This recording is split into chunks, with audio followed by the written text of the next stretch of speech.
Adventures of Huckleberry Finn by Mark Twain. Chapter 3. Well, I got a good going over in the morning from old Miss Watson, on account of my clothes.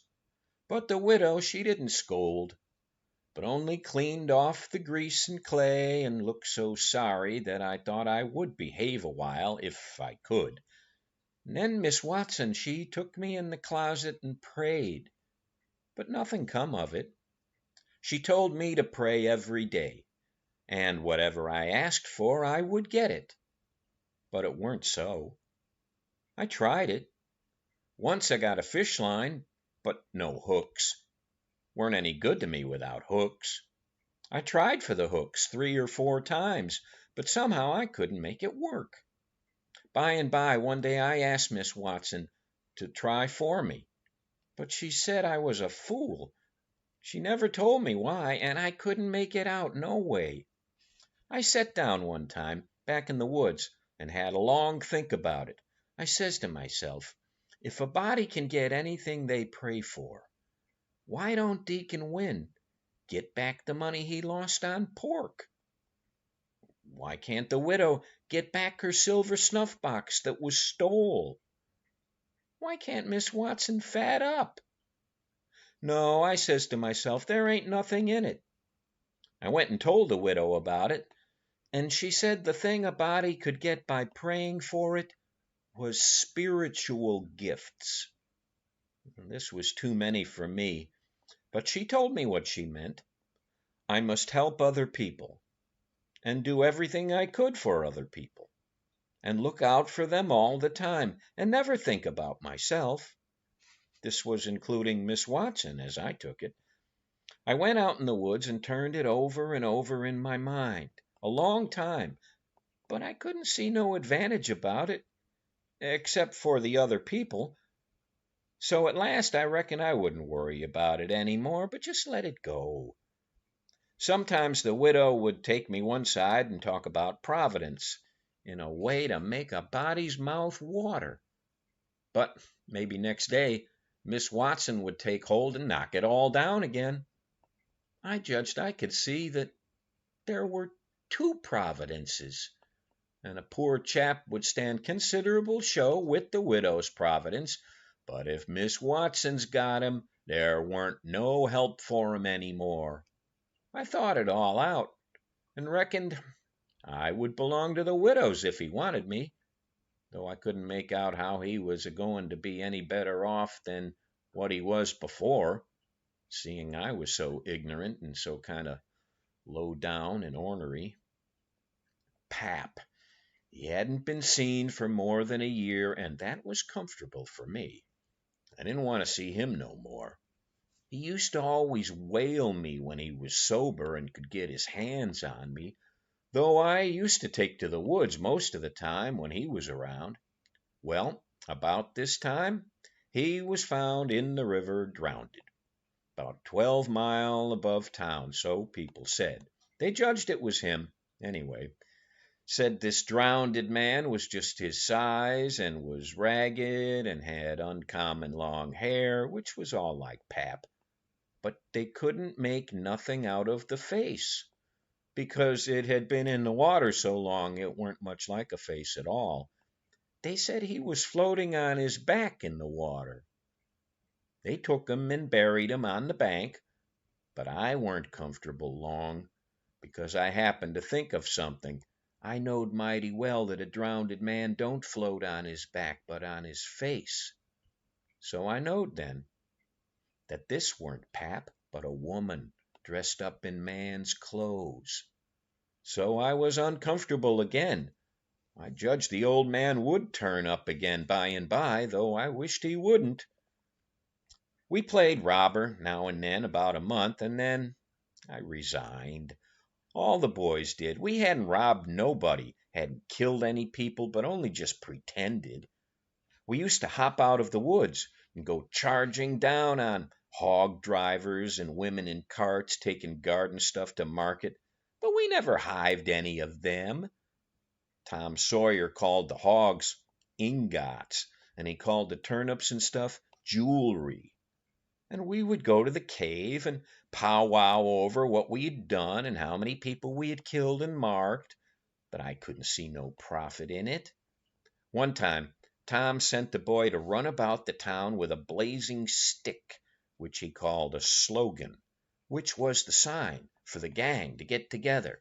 And then he said he had got secret news by his spies that next day a whole parcel of Spanish merchants and rich Arabs was going to camp in Cave Hollow, with 200 elephants and 600 camels and over 1,000 sumpter mules, all loaded down with diamonds. And they didn't have only a guard of 400 soldiers, and so we would lay in ambuscade, as he called it, and kill the lot and scoop the things. He said we must slick up our swords and guns and get ready. He never could go after even a turnip cart, but he must have the swords and guns all scoured up for it, though they was only lathen broomsticks, and you might scour at 'em till you rotted, and they weren't worth a mouthful of ashes more than what they was before.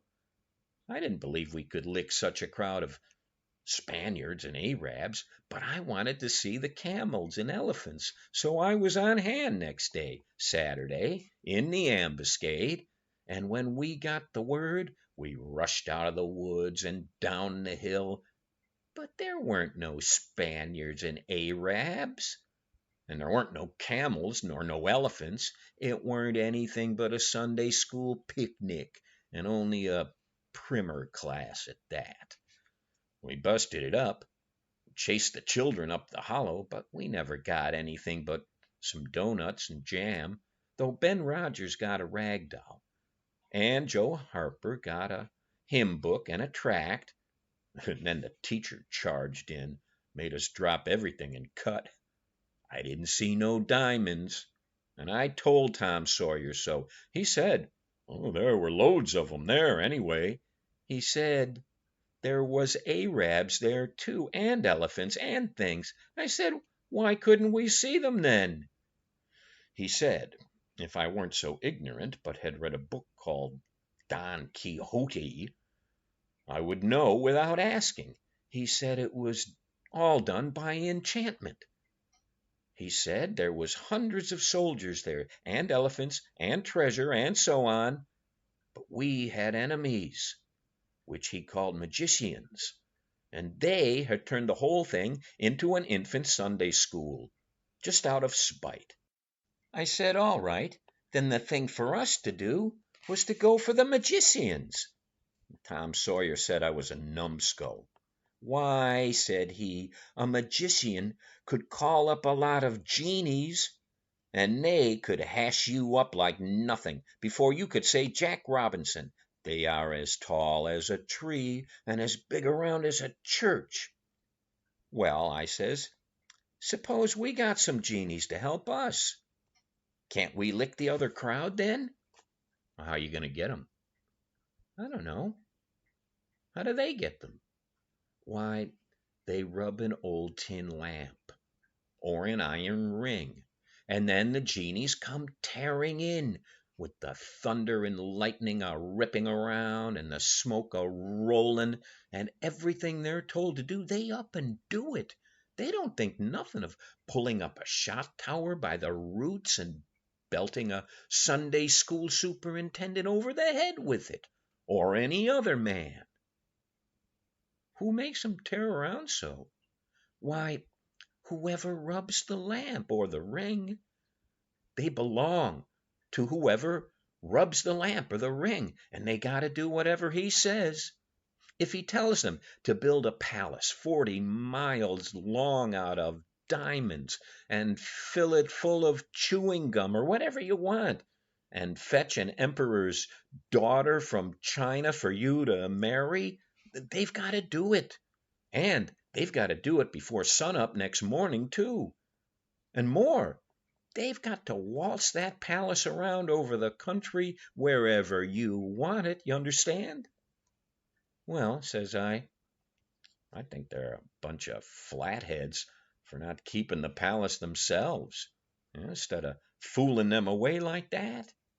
And what's more, if I was one of them, I would see a man in Jericho before I would drop my business and come to him for the rubbing of an old tin lamp. How you talk, Huck Finn. Why, you'd have to come when he rubbed it, whether you wanted to or not. What? And I as high as a tree? And as big as a church? All right, then, I would come, but I lay I'd make that man climb the highest tree there was in the country. Shucks, it ain't no use to talk to you, Huck Finn. You don't seem to know anything somehow. Perfect saphead. I thought all this over for 2 or 3 days, and then I reckoned I would see if there was anything in it. I got an old tin lamp and an iron ring, and went out in the woods and rubbed till I sweat like an Injun, calculating to build a palace and sell it. But weren't no use. None of the genies come. So then I judged that all that stuff was only just one of Tom Sawyer's lies. I reckon he believed in the Arabs and the elephants, but as for me, I think different. It had all the marks of a Sunday school.